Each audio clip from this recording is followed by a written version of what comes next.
Every so often, we run into a deceptively simple question. Where do correct ideas actually come from? Do they somehow fall from the sky? Or are they built into our minds at birth? Well, not quite. If we look closely at the Marxist approach to knowledge, ideas do not descend like lightning bolts, or they're not innate. Instead, they develop out of social practice, meaning real activity in everyday life. This practice shows up in three major forms: the struggle for production, the struggle between social classes, and the ongoing work of scientific experimentation. Put simply, our social existence shapes the way we think. Here is where the picture becomes more dynamic. When the most advanced ideas of a progressive class are embraced by the masses, those ideas stop being abstract beliefs and turn into a powerful material force that can reshape society itself. Human history is full of examples of this transformation. But let us slow the pace for a moment.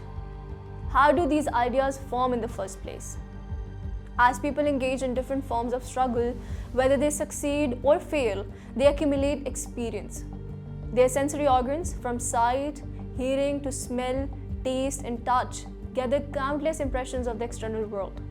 At first, all of this is perceptual knowledge. It is raw and unprocessed, almost like the data flowing in. A leap happens when this sensory material becomes rich enough.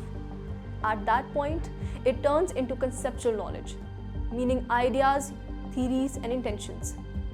This is the first major stage of cognition, moving from external reality to internal consciousness, from what exists to what we think about it.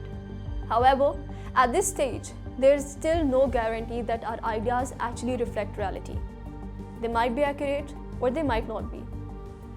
That is why a second stage is essential. Ideas have to turn back to the world so they can be tested in practice.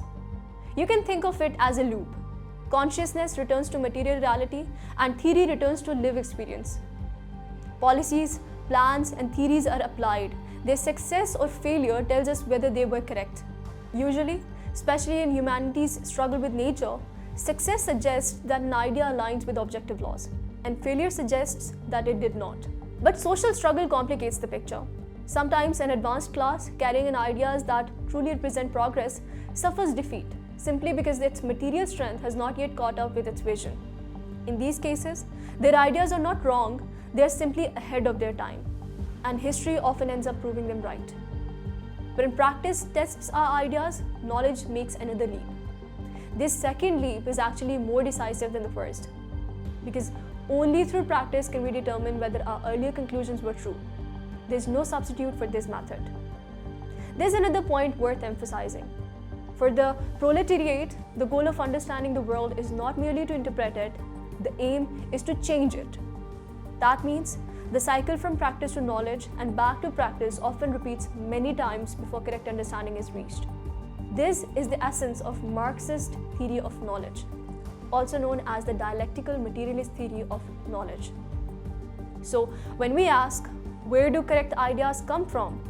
We're really asking how humans learn to understand and transform the world, and the answer, grounded in social practice, offers a roadmap for both knowledge and action.